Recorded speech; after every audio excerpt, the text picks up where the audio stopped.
निम्नलिखित में से कौन मूल दीर्घ स्वर नहीं है? तो ओ क्या हो जाएगा? मूल दीर्घ स्वर नहीं है। तो सी। हिंदी में ध्वनि कितने प्रकार के होते हैं? तो हिंदी में ध्वनि 2 प्रकार के होते हैं, स्वर और व्यंजन। ए। मात्रा के आधार पर स्वर कितने प्रकार के होते हैं? तो 3 प्रकार के होते हैं। स्वर, हर स्वर, दीर्घ स्वर और प्लुत स्वर। Answer B. जीवा के आधार पर स्वर कितने प्रकार के होते हैं? तो जीवा के आधार पर स्वर 3 प्रकार के होते हैं, अग्र स्वर, मध्य स्वर और पश्च स्वर। Answer B. एक से अधिक वर्णों के मेल को क्या कहते हैं? व्यंजन। Option number D. हर्ष, ई, दीर्घ ई, च, छ, ज आदि का उच्चारण किससे होता है? जिसमें च वर्ग आ जाए उससे तालु से होगा। तो ऑप्शन नंबर डी, तालव्य से। जिनका उच्चारण स्वतंत्रता से होता है और जो व्यंजन के उच्चारण में सहायक होते हैं उसे क्या कहते हैं? स्वर कहते हैं। Answer A. निम्नलिखित में से कौन दीर्घ स्वर नहीं है? तो हर्ष, ई क्या है? दीर्घ स्वर नहीं है। काकल्य वर्ण कौन सा होता है? तो हो क्या हो जाएगा? काकल्य वर्ण हो जाएगा। अंत, अस्त और उष्म में कितने वर्ण होते हैं? तो अंत, अस्त और उष्म दोनों मिलाकर 6 होते हैं। Answer B. उष्म व्यंजन कौन सा है? तो हो क्या है? उष्म व्यंजन है। हिंदी भाषा में कुल कितनी वर्णलिपियां है? तो 52 है। जब एक ही ध्वनि का द्वित्व हो जाए तो वह क्या कहलाता है? तो युग्मित ध्वनि।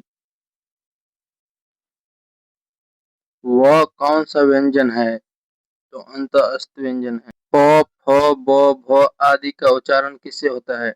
तो प वर्ग का उच्चारण ओष्ठ से होता है। Answer B.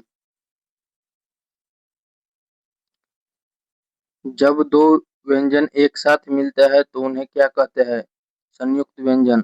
Answer number A.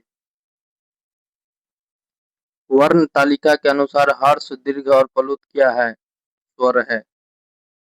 Hindi वर्णमाला में उष्म व्यंजन कौन सा है? तालम च, मूर्धन्य ष और दंश। Option A. हिंदी के जिन वर्णों का उच्चारण करते समय केवल श्वास का प्रयोग किया जाता है उन वर्णों को क्या कहते हैं? अघोष। Answer A. य, र, ल, व व्यंजनों को क्या कहते हैं? अंतःस्थ व्यंजन कहते हैं। निम्न में से घोष वर्ण कौन सा है? ज क्या हो जाएगा? घोष वर्ण हो जाएगा। Answer D. निम्नलिखित में से वष्ट व्यंजन कौन सा है? तो उ क्या हो जाएगा? ओष्ठ व्यंजन हो जाएगा। Answer number D. अनुस्वार किसका कार्य करता है? पंचम वर्ण का कार्य करता है। जितने पंचम वर्ण है क्या करता है? अनुस्वार का काम करता है। Answer number C. लिखित भाषा में मूल ध्वनियों के लिए जो चिन्ह मान लिए गए हैं या जिस रूप में लिखे जाते हैं उसे क्या कहते हैं? तो लिपि कहते हैं। Answer A. निम्नलिखित में कौन सा संयुक्त स्वर नहीं है? तो हर दुर्गु क्या हो जाएगा? संयुक्त स्वर नहीं है। Answer number C. निम्नलिखित में कौन अल्पप्राण व्यंजन है? तो ग क्या है? अल्पप्राण व्यंजन है। तो आंसर बी। निम्नलिखित में से कौन सभी महाप्राण वर्गों वाला वर्ग है? तो क, छ और ठ क्या है? महाप्राण वर्ग वाले हैं। तो आंसर नंबर ए क्या हो जाएगा? Answer A. ए और ऐ वर्ण क्या कहलाते हैं?